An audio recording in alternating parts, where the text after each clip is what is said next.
Mootonni kubbaa miilaa haaraan eenyufaa ta'a kan jedhuu fi BBC'n ispoortii gaaffii kanaaf deebii soqeera. Erling Haaland, Vinicius, Mbappé fi Neymar. Akkam jirtu hordoftoonni eebbaa broadcasting. Warreen maatii keenya ta'an ammuma subscribe gochuun mallattoo bilbilaa tuqaa.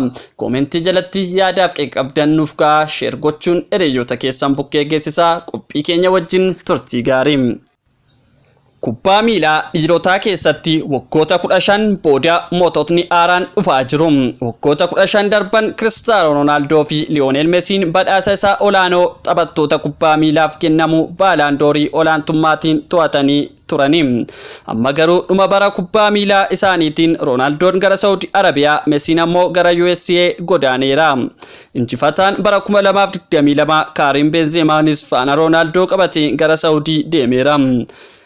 Baroota 15 darban badhaasicha kan injifatan keessaa kan ammallee Awurooppaa keessa jiru taphataa sarara gidduu Krooshiyaa Luka Modric bara dhuftu Real Madrid turuu fi waliigalteerra ga'uusaa umurii waggaa 37 dorgomaa kubbaa miilaa jabaa yeroo ittiin ta'u darbaa jira. Ballon d'Or bara 2023 kana waancaa addunyaa biyya isaa Arjentiinaa waliin kan injifate Lionel Messi ni injifata tilmaamni jedhu guddaadha. Bara 2024 keessa eenyufaatu booree Ronaldo fi Messi kubbaa miilaa dhiirotaa keessatti fudhata. BBC'n ispoortii gaaffii kanaaf deebii soqeera. Haaland, Vinicius Junior, Mbappé fi Neymar. Erling Haaland Manchester City ram. Bara tokkotti taphataa cimaa Premier League fi dargaggeessa cimaa Premier League kan injifate injifataan Norway Haaland namoota hedduu biratti booree Messi fi Ronaldo fi kan fudhatu jedhama jira.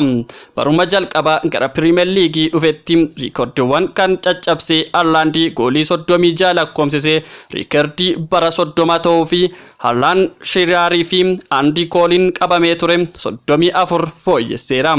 Dargaggeessi ganna 22 kun bara kana taphattoota 53 irratti taphatee goolii 52 galchuun xumure. Kanaanis seenaa Premier League Ingiliz keessatti nama lammaffaa ta'eera.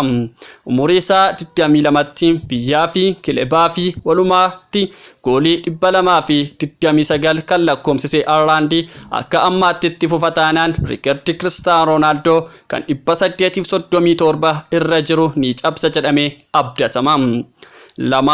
Vinicius Junior Real Madrid irraa bitootessa darbe tapha Champions League mo'anii darbuu kilaboonni 16 wal falman irratti Real Madrid Liverpoolin adabee gaafa darbu leenjisaa Ancelottiin Vinicius Juniorin addunyaa guutuutti taphataa murteessaa ittiin fufinsaan irree tapha nama murteessu jechuun dubbataniiru. Bara dorgommii 2021-22tti saffisa isaa fi ogummaa kubbaa miliqsuun Manchester City rifaasisaa kan ba'e taphataa lammii Biraazil tapha xumuraa irratti Liverpool irratti lakkoomsiseera. Bara dorgommii 2022-23 goolii 23 lakkoomsisee 21 immoo mijeessee kenneera. Kunis liigoowwan Awurooppaa jajjaboo keessatti taphataa isa sadaffaa gumaata goolii qabu isa taasisa. Haaland fi Mbappé qofaatu isa caala.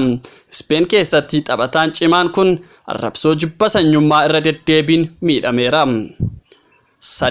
Kylian Mbappé PSG irraa injifataa lammii Faransaay kun bara 2017 Monaco irraa PSG erga galee taphoota 260 irratti hiriiree goolii 212 lakkoomsiseera. Kubbaa goolii ta'an 98 ammoo waayilan isaaf dabarsee kilaba abbaan qabeenyaa isaa warra Quaterté PSG waliin waancoowwan biyya keessaa 13 injifateera. Mbappé'n waancaa addunyaa bara 2018 biyya isaa Faransaay injifate keessatti gaheen isaa olaanaa ture. Biyya isaa Faransaayf yeroo 88 hiriiree goolii 38 galcheera. Seenaa kubbaa miilaa Faransaay keessatti dargaggoon kun goolii lakkoomsiseen sadarkaa 5ffaa irra jira. Kan riikardii goolii hedduu harkaa qabu Holibey jiru goolii 15 Mbappé caala.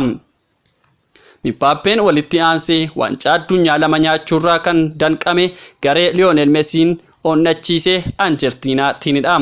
Taphataa xumuraa waancaa addunyaa kuwaater irratti Mbappeen atirikii hojjeteera. Kunis erga bara 1966 isa jalqabaati. Mbappeen tibba kana bara 2024 achitti kontraata isaa PSG waliin akka hin dheeressine ibseera. Kilaboonni hedduunis jifataa collee kana hawwaa jiru. Ti'aansuun Neymaridha. PSG irraa ganna 31 taphataa lammii Biraazil Neymar hirmaannaan inni gooliif godhe salphaatti kan ilaalamu miti. Ji'oota 8 darban miidhama irraa ga'een tapha haala kan ture. Neymar gooliiwwan 35 kilabni isaa lakkoomsise keessatti ga'ee qaba. Sadaasa darbe tapha waancaa addunyaa irratti Neymar goolii Kirooshiyaa irratti lakkoomsiseen booda Biraazilii fi goolii 77ffaa isaa lakkoomsisuun riikardii Peelee qooddateera. Dhimmi waa'ee yeroo ta'a malee riikardii Peelee harka galfachuun isaa hin oolu jedhamee tilmaamama. Egaan kabajamtootaa fi jaallattoota eebbaa biroodkaastii egaa qophii ispoortii har'aaf asumarratti qabanne asumarratti goolabna qopheessee qindeessee kan sinfaana ture an Eebbisaa Taakkalaati.